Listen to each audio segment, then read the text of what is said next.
मुख्तार साहब, आप Pulwama industrial estate के प्रेसिडेंट हैं, तो आपको किन किन मसाइल का सामना यहाँ करना पड़ता है, ख़ासकर DIC हुकाम की तरफ से?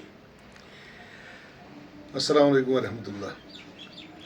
एज ए प्रेसिडेंट मैं आपसे ये कहना चाहता हूँ कि आपकी वसात से ये हुकाम तक पहुँचाना चाहता हूँ कि यहाँ पर क्या क्या प्रॉब्लम्स है वो मैं आपके सामने कहूँगा ताकि हुकाम इसका कुछ अजाला करे।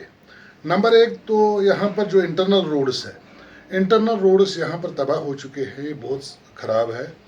यहाँ पर तकरीबन 10 साल पहले मैग्डमाइजेशन हुई है, उसके बाद कभी यहाँ पर मैग्डमाइजेशन नहीं हुई है और रोड्स इतने तबाह है क्योंकि ये जो इंडस्ट्रियल एस्टेट है यहाँ पर तकरीबन 850 के करीब फैक्ट्रियाँ हैं। यहाँ पर ऑलमोस्ट 20,000 लेबरर्स काम कर रहे हैं जिनको यहाँ पर मुलाजमत मिल रही है, लेकिन यहाँ पर जो रोड्स है वो तबाह हो चुके हैं। जितनी भी ट्रक्स आती है, चाहे रॉ मटेरियल लेके आती है या फिनिश्ड गुड्स वापस लेके जाती है, तो उनको बड़ा नुकसान होता है, इससे बड़ी प्रॉब्लम होती है। और मैं आपकी वसात से हुकाम से गुजारिश करना चाहता हूँ, सिडको डिपार्टमेंट से गुजारिश करना चाहता हूँ कि रोड इसकी तरफ ध्यान दें, तो इसका मैग्डमाइजेशन फिलफोर करें ताकि जो ये रोड्स है ये ठीक तरह से इस पर ट्रैफिक चल सके। नंबर सेकंड, इसमें यहाँ पर हमें और एक प्रॉब्लम है, जो संगम से लासीपुरा रोड आता है। हमने बहुत बार मुतालबा किया, हमने गवर्नर साहब के पास भी हमने अपना मेमोरेंडम दिया, हम हुकाम के पास गए, MD सिडको के पास गए, क्योंकि ये बड़ा नैरो रोड है। क्योंकि सारी गाड़ियाँ जो जम्मू, दिल्ली वगैरह बाकी स्टेट से आती है वो सीधे यहाँ पर इस बड़े स्टेट में आती है। लेकिन यहाँ पर क्या प्रॉब्लम है कि जो ये रोड है ये बड़ा नैरो है, इसमें ट्रैफिक जैमिंग बहुत होती है, तो बहुत दिक्कतों का सामना करना पड़ता है। ये भी हमने गवर्नमेंट से मुतालबा किया और आपकी वसात से और कह रहे हैं कि गवर्नमेंट से कि इसकी तरफ ध्यान दिया जाए। नंबर थर्ड, जो यहाँ पर और एक प्रॉब्लम है वो है ड्रेनेज। ड्रेनेज सिस्टम यहाँ पर ख़त्म हो चुका है, ड्रेनेज है नहीं यहाँ पर, जितनी भी ड्रेनेज है वो भी ख़त्म हो गई है।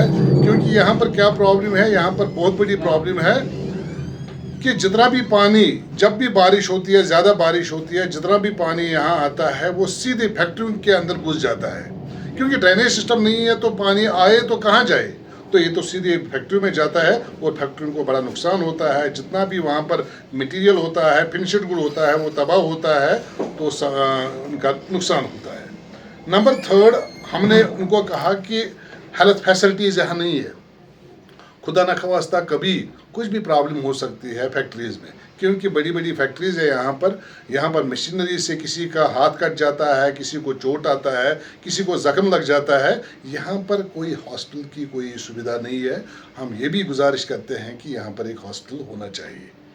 नंबर फोर्थ जो है, यहाँ पर बैंकिंग फैसिलिटी, उसमें बड़ी दिक्कतों का सामना करना पड़ता है। यहाँ पर एक ब्रांच है JNK बैंक की ब्रांच है, लेकिन ना होने के बराबर है।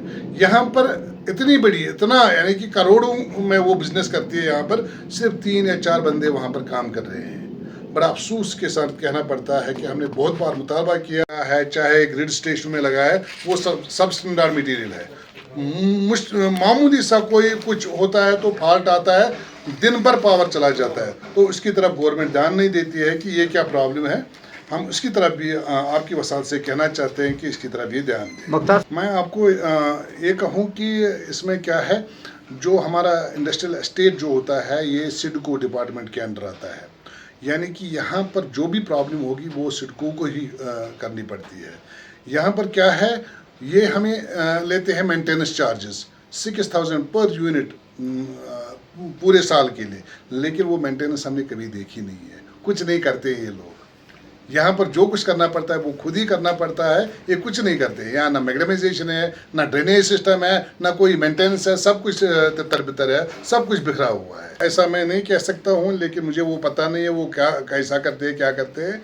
मेरे सामने तो वो ऐसा नहीं करेंगे, लेकिन मैं यही कहूँ कि कुछ नहीं होता है, इनकी वजह से हमें प्रॉब्लम्स ही होती है, कुछ नहीं होता है। कश्मीर बैंक का रवैया क्या है कि यहाँ पर बहुत टाइम लगता है। अब जो जम्मू एंड कश्मीर बैंक है उन्होंने अपनी वो रस्सी कस ली है कि वो बड़ा टाइम देते हैं। अब जो भी फाइनेंस करना होगा, किसी को कुछ ट्रांजैक्शंस करनी होती है, उसमें बड़ा टाइम लगता है। वहाँ पे टाइम कंज्यूमिंग है, तब तक इंसान बूढ़ा हो जाता है जब तक कि वो मसले हल करे।